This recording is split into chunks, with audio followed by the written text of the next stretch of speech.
Welcome to the Slop Farm. Enjoy the video. In this video, I will explain how to make split peas. First, take 1 pound of dried split peas and rinse them well under cold running water. It's important to check for any tiny stones or debris that might be mixed in and remove them. After rinsing, place the peas in a bowl and cover them with about 3 cups of water. Let them soak for at least 4 hours or even better overnight to help them cook more evenly. Once your split peas have finished soaking, drain them completely and transfer them into a large, heavy-bottomed pot. Now, add 6 cups of fresh water or your preferred vegetable or chicken broth. This liquid will be the base for your delicious dish. Bring the mixture to a rolling boil over medium-high heat, then immediately reduce the heat to a gentle simmer.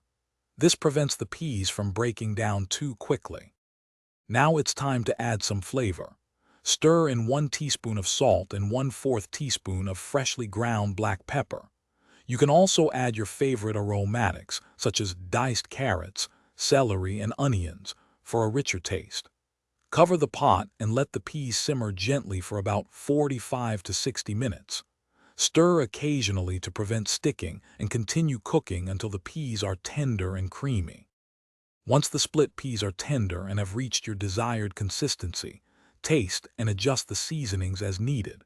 You might want to add a bit more salt, pepper, or a dash of your favorite spices. Fresh herbs like parsley or cilantro can also brighten the flavor.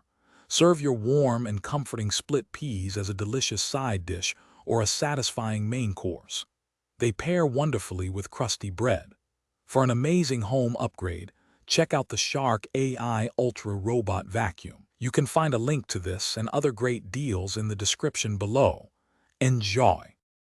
Thanks for watching. Consider subscribing if we helped you today.